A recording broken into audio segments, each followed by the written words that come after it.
Welcome to Daddy vs. Doctor.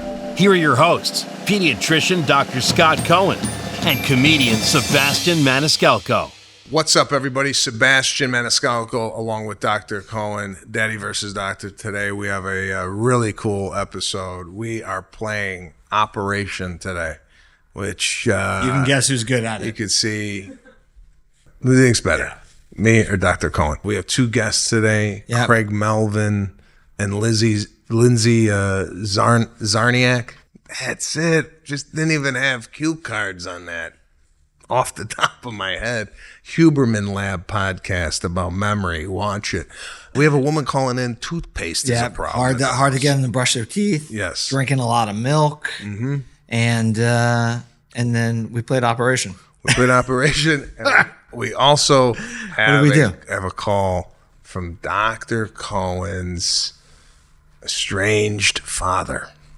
Tune in.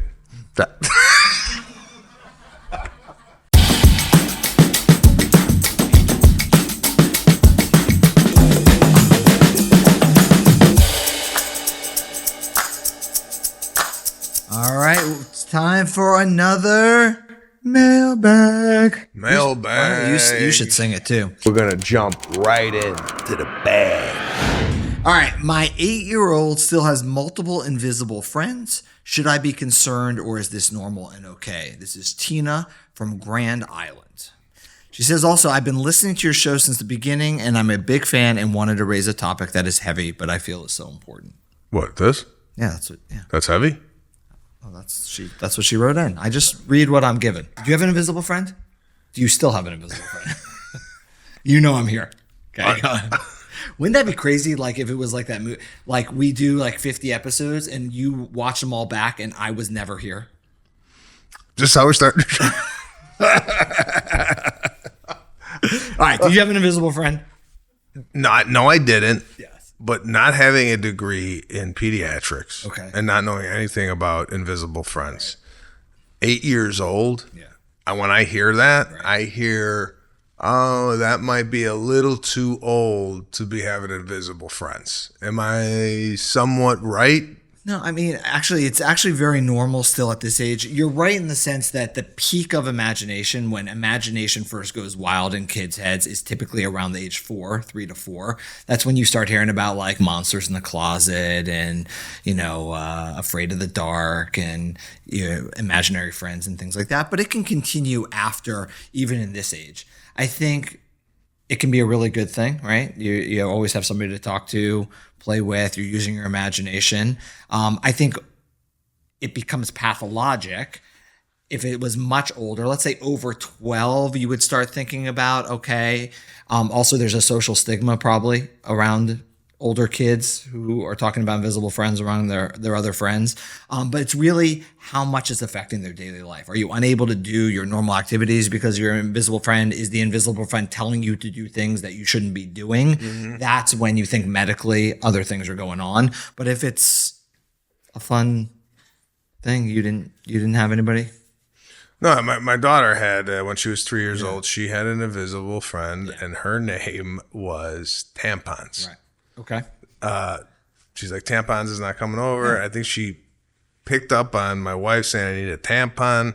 Next thing you know, she's got an invisible friend named Tampons. Right.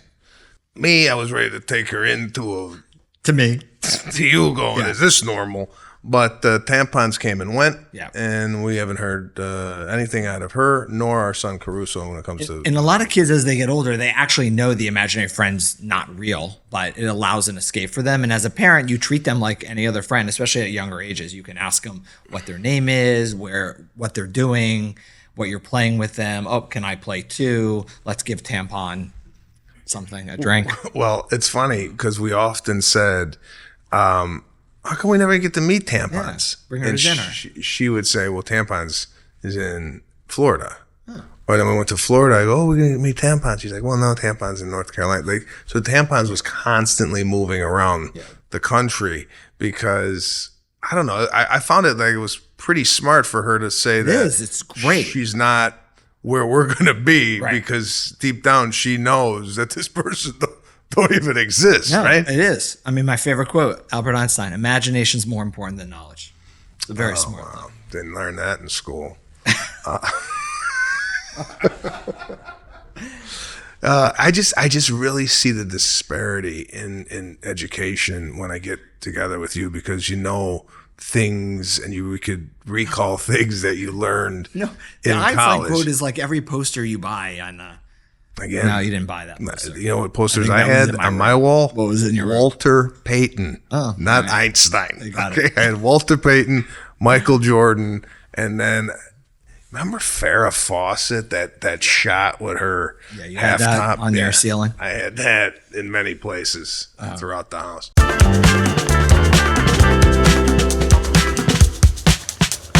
Hey everyone. As a parent, your top priority is always your child's well-being. You want to give them everything they need to grow and thrive, both now and in the future. With term life insurance from Fabric by Gerber Life, help protect your family so their future is secure, no matter what happens. Fabric was designed by parents for parents to help you get a high-quality, surprisingly affordable term life insurance policy in less than 10 minutes. Fabric makes it easy to apply with its seamless digital experience. It's all online and on your time. And if you need extra support, Fabric's team of licensed insurance agents can answer questions along the way.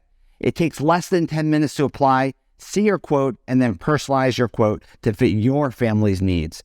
You could be offered coverage instantly with no health exam required. Protect your family today with Fabric by Gerber Life. Apply today in just 10 minutes at meetfabric.com/DVD. That's meetfabric.com/DVD. MEET fabric.com/DVT. Policies issued by Western Southern Life Insurance Company, not available in certain states. Prices subject to underwriting and health questions. Good. Welcome to Daddy versus Doctor. I'm Dr. Scott Cohen. This is Sebastian Maniscalco. Nice to meet you both. Nice to see you. So we got a brushing the teeth issue in the home. Yes. So my son's 17 months old, and dental hygiene is not high on his priority list. So now he has most of his teeth, and the pediatrician told us that we're supposed to be brushing his teeth, but he won't let us even get the brush in there. So what we've resorted to is my husband holds him down, and we try to pry his mouth open to get the brush in there, but that lasts about 2 seconds. And now I think he's like terrified of the toothbrush. So my question is, how important is it for them to be brushing their teeth? Is there something else I can be doing? I mean, Yeah, I mean, this is a hard one because it's that balance of trying to get in there but not making it a miserable experience that he hates it for the rest of his life. What do you got? It's Right. a tough one. There's a way. This is probably not what we should be following, but this is the way I'm looking at it. He's getting new teeth, I right? knew you were going to say that. So the teeth are gonna fall out. Right. If they're rotten, they're rotten. Right. And he's gonna get brand new ones. So what are we all hyped up about brushing teeth You for? don't want cavities because cavities, yes, you're going to lose the baby teeth, but you still, if they're big cavities, they can be painful. They can lead to infections. You have to get anesthesia, got to get them removed. But you're right. I mean, this age group from the 18-month, the 2.5 year can be, it's sort of like a WWE wrestling match. You know, I just try to find something that makes it fun, like make it part of the bath routine where you give it to him to play, or even if he has like a sponge or a washcloth he likes that, you know, you can make a game that he rubs his teeth and then you take your fingers and do it. I mean, it's for the hygiene, but it's also to get him used to it over time because you're right. I mean, am I really worried something bad's going to happen right now? No. And if kids are getting something rubbed against their teeth once a day, every once in a while, you're lucky. So making it part of the nighttime routine, having, you know, your recommended dental visits. So, which is crazy because the pediatric dentists have to see kids at the worst age, right? Where their mouth is clammed shut and they're screaming and all they do want to do is look in there and brush. But I think just finding a way, is there something in your bath routine that he really enjoys that you can incorporate into playing with his mouth? I mean, he likes to we have like one of those containers that you pour the water in their head. He likes to take that and pour the water out of the bath. So Okay. if I can somehow get those two. What about flavored? We noticed that the flavoring of the toothpaste sometimes would dictate whether or not they would be more susceptible for us to go in there. So we would kind of take a little dab and go, "Here, taste this." They would taste it, and it's fruity. And then we would kind of introduce the toothbrush behind that or what have you. Yeah. Are you using like flavored? Yeah, it's like a banana flavored baby toothpaste, but he doesn't like it. The second he tasted it, he doesn't want it. It doesn't seem like there's that many flavors for them, really. I know. And then they start associating just the fact, it's like kids in medicine, right? As soon as they know you're going to do it, Right. doesn't even matter if it was chocolate syrup, they don't want it. I think take the onus off a little bit where it doesn't become a fight, because then every time you go to do it, it's going to be hard. I think, I usually start with just a washcloth, and when you're watching him, and then you sort of wash your teeth with the washcloth and then have him mimic, copy mommy, and let him do it. And then you try to get in there. At least it gets off the milk residue, and it's a stepping stone to trying to get in there. I know. I wish I had a good answer. My wife's an orthodontist. It's like a tough one. And it's like, sometimes you just want to hold down and do it and get out of there, but you don't want to make it a miserable experience. But every parent goes through the same thing, and somehow we all get our teeth, right? Yeah, I wouldn't pine so much over it. Mimic with a stuffed animal. Like if there's an animal or a toy he likes, do it on them, things like that. I like your idea of like mommy or daddy doing it, because a lot of times they would ape whatever that we are doing. Mommy's doing it. Maybe it's okay if I do it. Or have him do it to you. Oh, okay. Yeah. So if he does it to you, and then you ask, do you want me to do it to you, or you do it to yourself? Like, just make it all where it's not about the teeth brushing. It's just part of the whole tub play. Mhm. Yeah. Okay. And what about like the fluoride? So the doctor said that where we live, there's no fluoride in the water supply. So we have to give him fluoride drops. I mean, is that like sufficient on the days that we don't brush his teeth? It is. So what we're talking about is, in a lot of, like, LA County has fluoride in their water. So if you're drinking any type of faucet water, you're getting fluoride. So we don't fluoridate. And we use non-fluoridated toothpaste in kids because they swallow it. And if you get too much fluoride, you can get fluorosis, which leaves spots on your teeth. In areas that don't have fluoride in the water, usually the pediatrician will give a fluoride supplement, which is ample, because in general, we just use either plain water to brush our teeth. And really, the baby toothpaste are really just for taste. It's not for any. Who the hell is drinking LA faucet water? Any water that's not bottled water. You're only giving your kids bottled water? Yeah. then I should prescribe your kids some fluoride then. Maybe that's why they have so much decay. Rapid decay. Fluoride's a good thing. All right. Well, is the fluoride in faucet water in LA, does it outweigh all the other crap that's in it? Water's fine out of the faucet. Even if you purify it, unless you have like a huge reverse osmosis under the sink, the fluoride stays in. So you could even do like a Brita filter and you'd still get your fluoride in there. All right. Well, I'll start doing that. Any other questions here? Well, I guess my other big issue with him is that he's still very picky with his food, and he's drinking a lot of milk. So he drinks about half a gallon of milk a day, and I'm told by the doctor that he should be drinking about 3 8-ounce bottles. That's too much milk. Yeah. So 16 to 24 ounces, what your doctor said is right. Yeah. And actually, I never worry about too little because kids love dairy food. And I'm going to make a crazy statement for you, but I'd rather him not eat and not drink more milk than not eat and you give him more milk.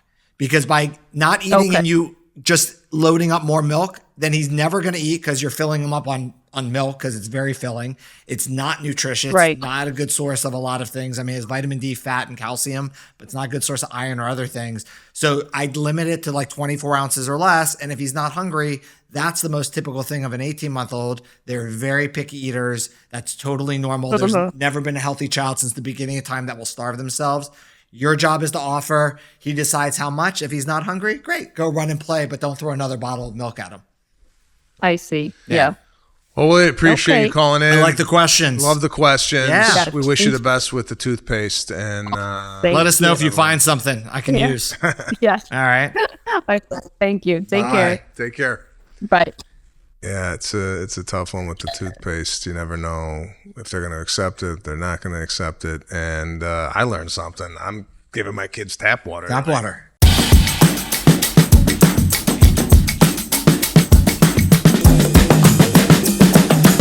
You've been stewing about a health problem you have? You almost resort to texting your group chat to get your friends' opinions?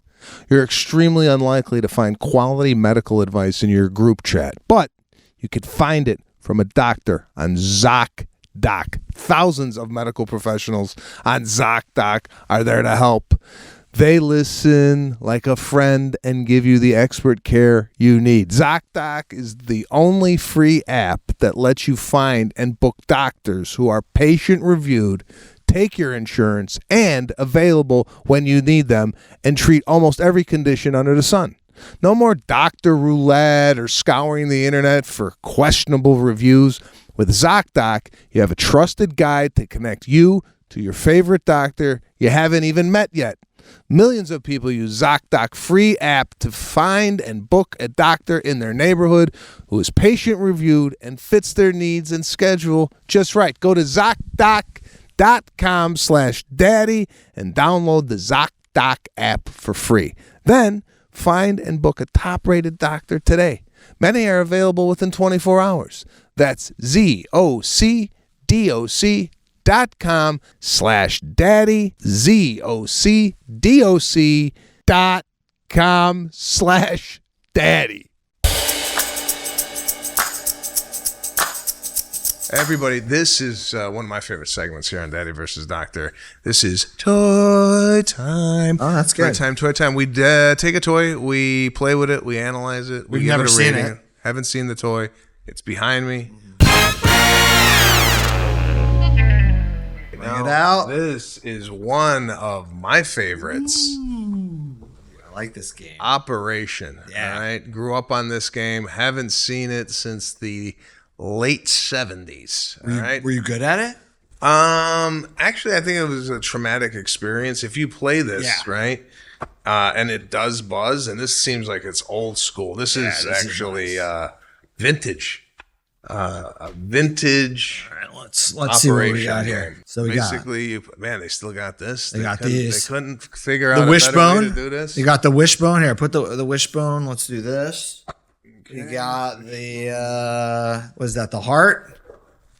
The heart. Heart. What are you looking for? I'm getting nervous. Why? Oh, here it is. No, you got the funny bone, which is the hardest one to get. You seem like you would have a shaky hand. You can't even get the tweezers out. So I mean, it's over. There's the heart. I would think the wishbone would be the hardest one. Funny bone. The funny bone. Anything that's just Butterfly. Where's a butterfly in a person? Oh, butterflies in the stomach. Oh, look at that little play on words. We got the water on the knee. Was that always like that? Did they always say those things? I don't know. Again, Charlie horse. That's a good one. when I played this game, it was just turn it on and try and get. Well, did you Didn't read. get the thing going? Didn't read a damn. You got wrenched ankle. We have the ice cream. Where's the ice cream? Oh, brain freeze. See, I think they changed it. I feel like they have these cute names, but they were just called like brain stuff. What's this one? Is this a tooth? I didn't know you were gonna fill up the whole thing. It was just like, Okay, well, can you do it? Here, can we do it? Something's wrong with this. What? It's screwed in there. Isn't it screwed in?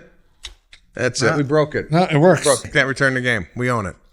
Oh, it works. Try it. Okay, what are you gonna do? Get one out. Okay. You're gonna check my surgery skills? What am I gonna do? Bro, it looks like you got Parkinson's. Jesus Christ. I mean, for a doctor, I don't know. I don't know more of a steady Did you hand. hear it buzz? I didn't hear anything. Water on the knee. I got it. All right, you try one. Garen, there's no chance you get this. Wait, tell me what Will that do the Charlie horse?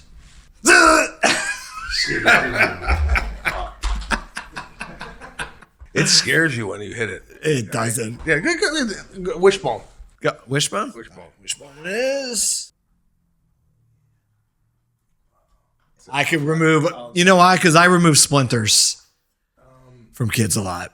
What do you got? Go for funny bone. That seems straightforward. It's straight. It's a box. For those who aren't watching, Sebastian's saying, this is the greatest game ever. This is great. I love the game. It's fabulous. I give it a 5 out of 5. 5 out of 5. Lollipops. You know what? Do we get to keep it? ages 6 and up. I'm going to start introducing this to Serafina. I think she would. Yeah, take it home. Give her the money. What was the money for? Oh, doing it? When we play games, it's more like for just the activity of it all. Right. But surgeons make a lot of money, so they should get paid for the removal of the things. 5 out of 5. Love the game. Yeah. Are you a big game guy? Do you play Monopoly, Battleship? With your kids? We don't now. We do. Yeah, we do like board games. It's been a while because they're busy. But we do like when they were younger. We played a lot of games with them. But I'm trying to think which one. Like Sorry. Sorry is a great game. Sorry. Sorry. What the hell was that? Sorry. Do you play Sorry? Sorry, we played a lot of Sorry. Uno, you like Uno card game? Uno? Yeah, we're playing Uno now. Uno. What's that one? Boggle. The press and the dice pops up. Boggle. Is that Boggle or Boggle? And then like those type of games. They're fun. I like it. So there's a Trivial Pursuit types games, parents versus kids. Trivial Pursuit is a game that my family did not excel at. We had a family across the street who was really educated, and they had like the original Trivia Pursuit. We were like, we needed the dummy version. There was a dummy version of that. I forget which, and we still sucked. I could only get the green one. Green was science. That was it. You know what those little pieces are called? Drop some knowledge. You know what they're called? No. Chits. Chits. You get chits. The chits are the little pieces that you win when you get the color. See? Chits. And that's a bunch of shit. There you have it. On Toy Time.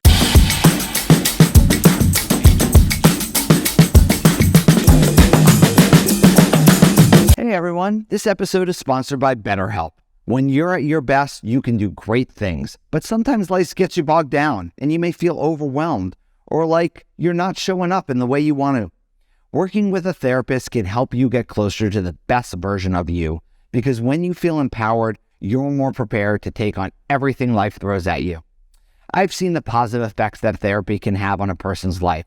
If you're thinking of giving therapy a try, BetterHelp is a great option. It's convenient, flexible, affordable, and entirely online. Just fill out a brief questionnaire to get matched with a licensed therapist and switch therapists anytime for no additional charge. If you want to live a more empowered life, therapy can get you there. Visit betterhelp.com/DVD today to get 10% off your first month. That's BetterHelp, HELP.com/DVD. Thanks for joining us today. Really do appreciate you guys coming on. Always fun for us as parents. What do we got going there? This is a picture of Tom Brady from one of his early Super Bowls. I just thought we should take a moment. Big fan. I'm a Boston guy, born in Boston. Big Brady fan. You know what? For me, Tom Brady, I have he's such a good, great football player. Yeah. And for me to see him go, I don't know. I still think this guy's got some gas left in the tank. Right. Plus, maybe Craig, by the way you're looking, maybe you disagree. But just on his looks alone, don't we need that type of man in the NFL? Yes. Like, you mean like good looking? He's like stunning. Like good. Listen, since we're talking about football, and since you're around football, you're journalists, what have you, would you have your son play football? Is this something that you've considered? These contact sports, is it too dangerous nowadays, especially coming off, what we saw with Damar Hamlin having a heart attack on the field? I mean, what's the take on this? Well, our son does play. He plays flag football. He's 8 years old. I had a conversation this off season, if you will, about what's called modified football. I'm not sure if you're familiar with the concept of modified football. I think it may be a Northeastern thing, but the kids wear the helmets and the pads, but they don't hit. But it's this sort of step up to like full contact football. They do tackle, right? Yeah, they teach them tackle. Yeah. I think that's a hard conversation that is still evolving for us, for real, because I don't want to speak out of turn, but if our son wasn't in love with football the way he is, it would be a different conversation. I think it would be easier for us to both be like, nope, because we've seen it. I mean, I've certainly seen it. You've seen it. There are definite ramifications. The reality is, Sebastian, and I've said this before, I mean, we live in a little town in Connecticut. No one in this town has gone to the league ever. But no, she's already hoping. You just ruined it. I know she's thinking he's going. No one in this town is going to the NFL. No one's going to win a ring.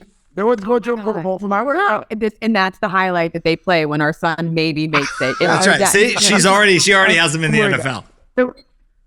The reason I love sports is because of stories like what he's saying. It's like, you never think that could happen. So you're right, like the odds of it. However, it does happen on occasion. And I don't know, you think about it, a kid's happy. But I think this is one thing though, it's gotten to be an interesting conversation because flag is seemingly a lot safer, but I don't know that it necessarily is, because it matters who's policing it, right? Because modified, they're teaching you how to tackle. The kids are more excited about tackling and getting in there, so they're ready to be more aggressive. But in flag, if you're not policing it, the kids want to tackle. So sometimes I've seen both. I've seen kids get injured in flag and in modified. And so, but also then if you take a step into modified, you're getting them closer to real tackle football. And that's our problem, because once we let that happen, you can't get the toothpaste back in the tube. Yeah. So Austin, you got a little more. Would you let him play? I would steer away from that. I mean, I never played football growing up, and can't you tell? Obviously. No, I would like to get him into some type of self-defense, maybe some jiu-jitsu classes where he could kind of take care of himself. But like daily pounding and that type of stuff, I don't know. I would steer away from that. But like you're saying, your son took a love to football. And who am I to deny him that opportunity to try it out? So I don't know. You got two girls. You don't really got to worry about it. But Aubrey, varsity soccer, there's a lot of concussions things. But I think it does. It goes to, training and who's policing it and making sure you'll have all the right stuff around you. Yeah. So you being parents of an 8-year-old son, 7-year-old daughter. What's the challenges that you guys, do you have the same parenting styles? And if you don't, or if you didn't discuss that prior to having kids, is there some like speed bumps you guys are dealing with? Because I know for me, I'm more of a disciplinarian, and my wife is more like a little bit more loosey-goosey. Yeah. Our daughter is 6. She'll be 7 in November. I would say that we might mimic what your situation is a little bit, but we're both strict, but in different ways. But Melvin's the one that they're like, don't make dad mad, just because of them. They don't want to disappoint him. I think my wife and I, we grew up very differently. I like so much. No, it's pretty different. It's pretty different. We already know the answer. I grew up in a household where discipline was, it was swift, without question. And at the time, I don't think I appreciated it as much as I do now. But we feared God, Jesus, Lawrence Melvin, Betty Melvin, in that order. And so there was, I remember vividly, many times growing up, like I would mouth off. My mother would take whatever was around, whatever was closest, and would just throw it. Mm-hmm. And so you had to duck or you got hit. And now Child Protective Services would be called. Yeah. But back then that wasn't the case. And so obviously we don't do that with our children. We've never raised a hand. We don't believe in corporal punishment. Okay. So if this type of discipline that we grew up with maybe a spoon or something flying at our head is no longer deemed acceptable, what are you guys doing for punishment? Like what's a punishment at the house? I mean, we have used timeout. Not to sound whatever, Sebastian, our kids are, knock on wood, so far, if we raise our voice and look them in the eye, they change their behavior pretty quickly. We haven't had to employ some of the same tactics that our parents used. With our son, we can reason with him. Our daughter sometimes really doesn't seem to care as much about consequences. I find that timeout is the one thing that, but like short increment minutes, because it's more about the moment. Like that's something that gets them. But also for our morning routine, we have a star system. And every few weeks, we kind of refresh this routine because they get bored and then it's not so. But like I will do, our son is very into checklists. He's very much wants to do right. He really doesn't want to disappoint you, especially, but I think anyone. But so we have this checklist in the morning that's on a grease board and they have to do their certain things. And then if they do them, they get a star, right? They get very upset if they don't get their star before school. But then that system is also problematic because when they do something, they don't get the star, then you've got to figure out like, okay, so what are they not getting at the end of the week, right? So I think it's better if you use money and if you incentivize them by like every day you get a star, you get $1. So at the end of this week, if you don't have 5 stars, you're going to get the dollar amount of whatever, or, quarters. Yeah, what do you guys do? Or what's the medical opinion? No, I mean, I think there should be kid swap. And I would like to send my children to your house. And I would like to see another family discipline them and see if it works. And then your kids come to my house. I think it would be very interesting. The problem is, I think if my kids were at somebody else's house, they'd probably behave. They would never do the things they do to me, right? But what's interesting, what you're saying is that your kids want to do right. Like they want to, like you mentioned, impress you or, don't want you to be angry at them, which is a good thing because then underlying all this, they want to do the good behavior. But I think incentives are good, but I agree with you both ways, right? Something given, but also something taken away. So it's not just you're always getting positive reinforcement for doing good, because then you're only doing good when you want something, and you're not getting a punishment every time you do something bad, because half the time you don't care about the punishment, but it's that up and down level, like give and take. Okay, so we're doing the star system. I got younger kids, 5 and 3. We do the star system. But I tell my wife, let's not start handing out stars for everything they're doing, it's gotta right? take time. Yeah. So like my daughter makes her bed. She's like, do I get a star for that? I'm like, no, that's just part of life. That's just right.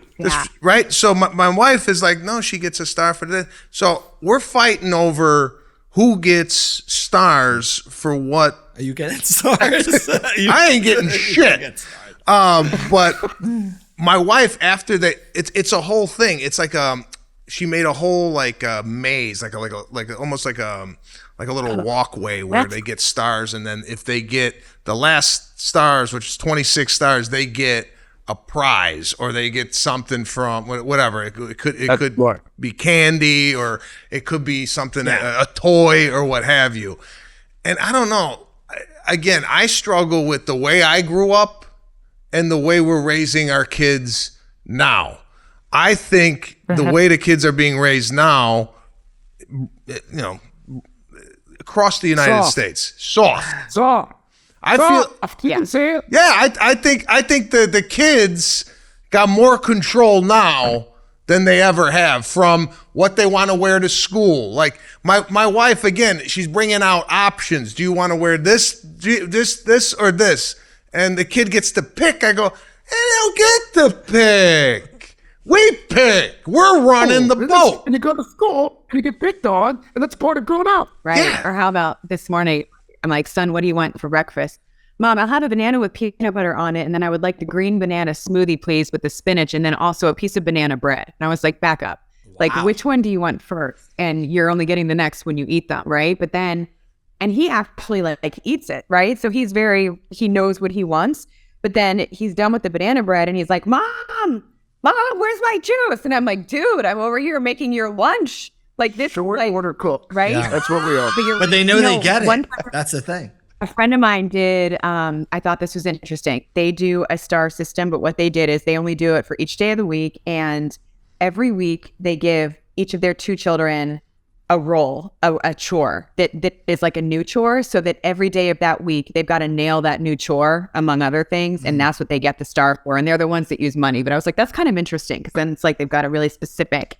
Listen, this is a podcast, so your listeners may not know this, but this is a mixed race marriage, and I'm for folks who've never watched the Today Show, I'm black. And for folks who've never watched, Fox or CBS, my wife is not black. She's Polish. I'm white. AKA white. Yeah. And I remember early on when we had kids, the folks were up for dinner.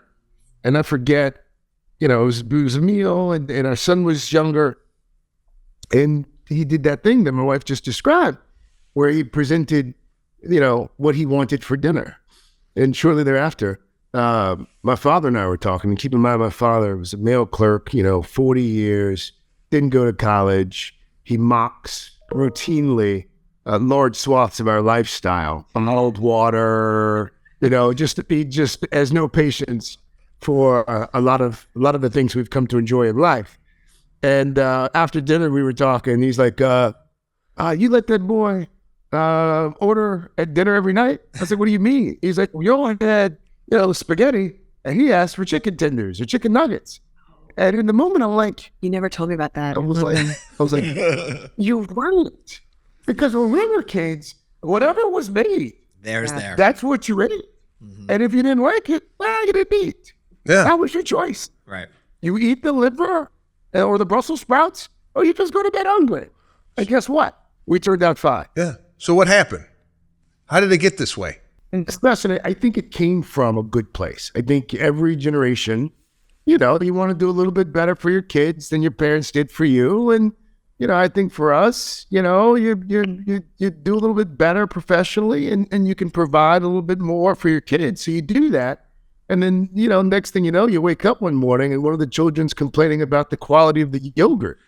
and you're like, oh, I don't know what happened to our children. How did they get so spoiled? And then you do a full self-evaluation and you're like, oh, that's right. I did it. Well, but the reality is I was spoiled too. And so are you. And so are you. That's the struggle for me is, so when you reach a certain amount of success in your profession, you want to reap the benefits of all the blood, sweat, and tears you put into your career, right? And I often give an example of, I just grew up in a working class middle family. My father took me to a Chicago Bulls game. We sat up in the nosebleeds, right? So when I got the opportunity later on in life to sit in the front row, I had a gauge of, I used to sit here and now I'm sitting here. But with our kids, like, I don't want to go sit up in the bleeds now. So I'm going to take my kid to a game. We're going to have good seats. I struggle with teaching them struggle. You almost have to there is no struggle anymore, right? Learning it. You have to be in economy before you went to business class. You what? You have to be in economy before you went to business class. Yeah. You know what business class, right? Exactly. Like you fly in coach before you get to first class. Now it seems like everything's first class. How in the hell do you instill work ethic and stick-to-itiveness to your kids when they're already living the life that successful people are living? What do you do? Well, we stick them in coach while we sit in first. So that's great.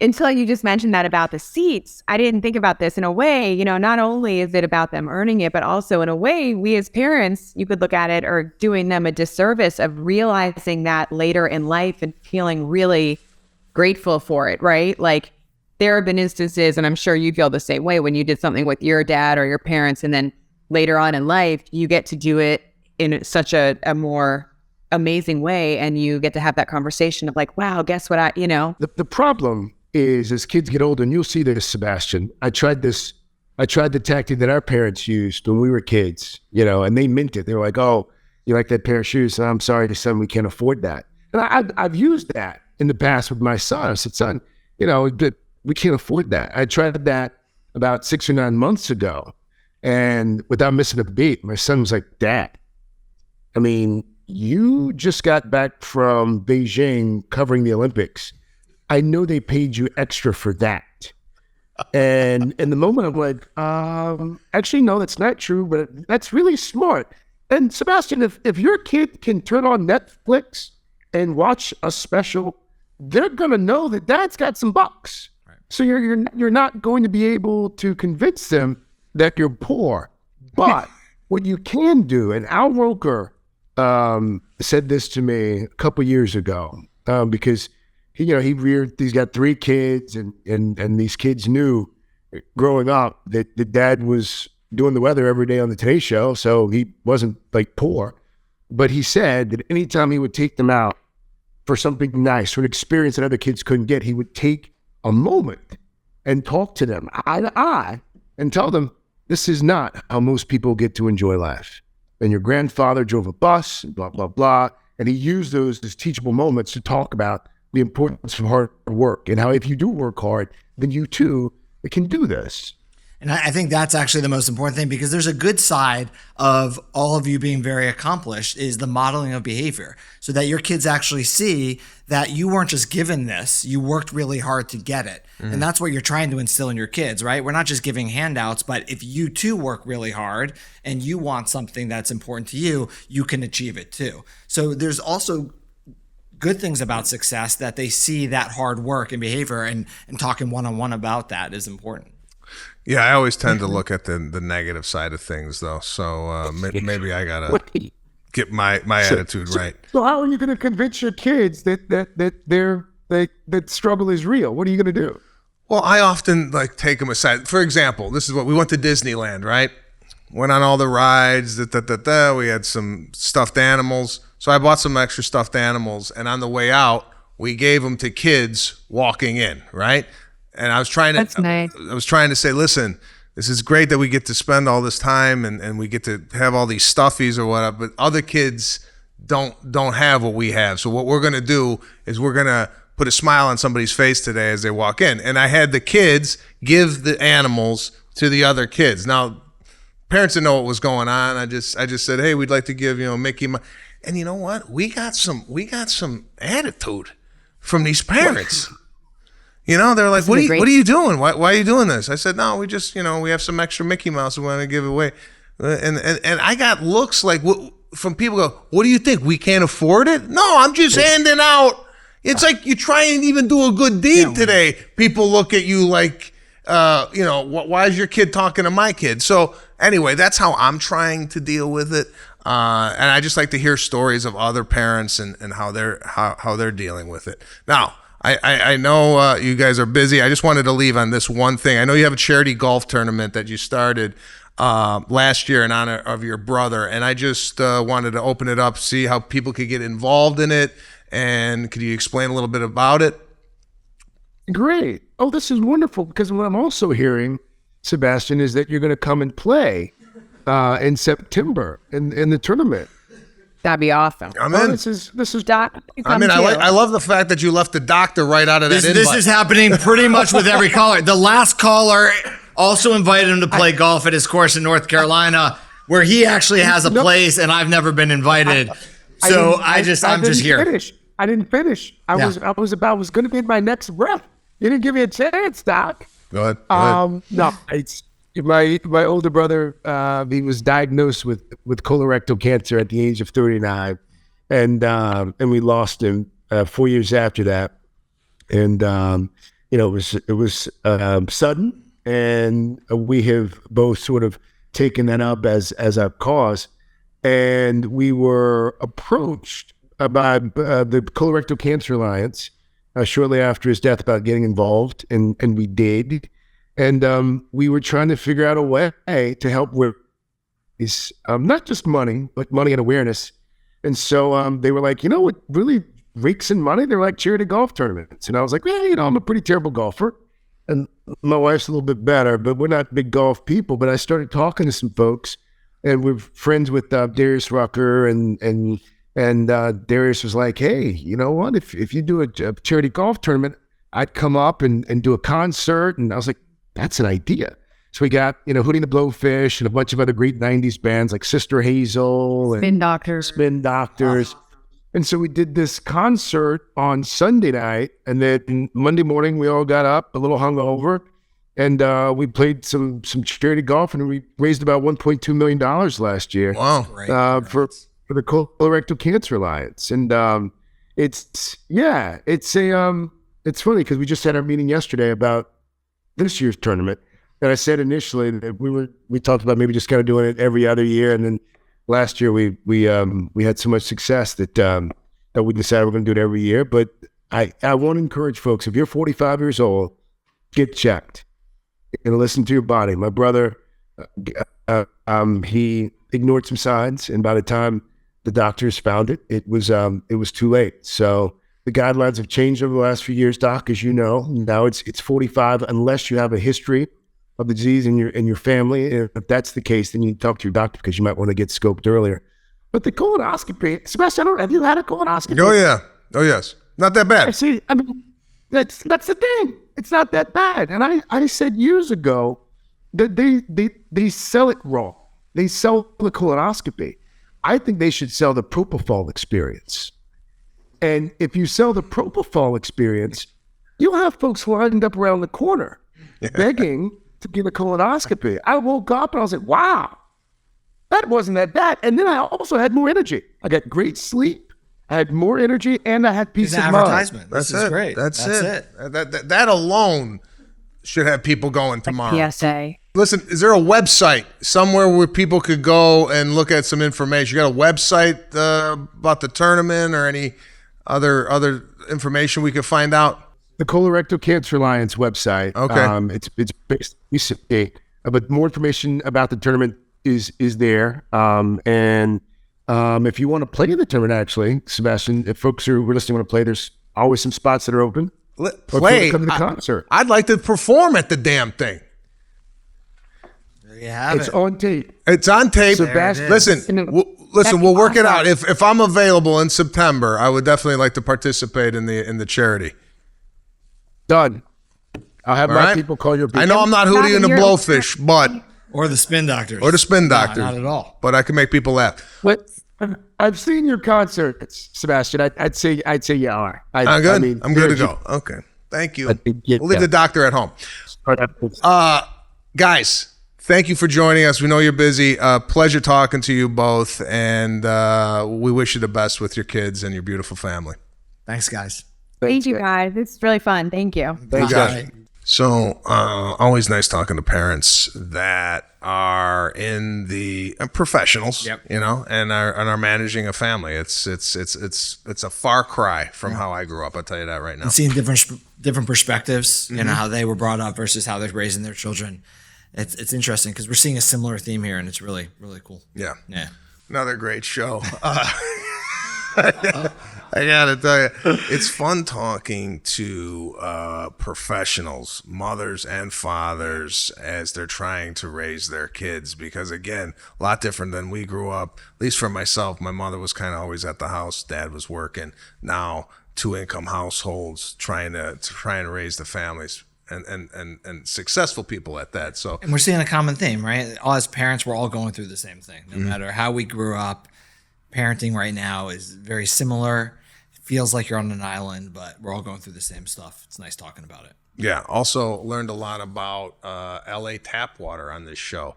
Give your kid maybe once a week a little LA tap water. They're gonna get their fluoride, but they're also gonna come down with diabetes. See you next week. Daddy versus doctor.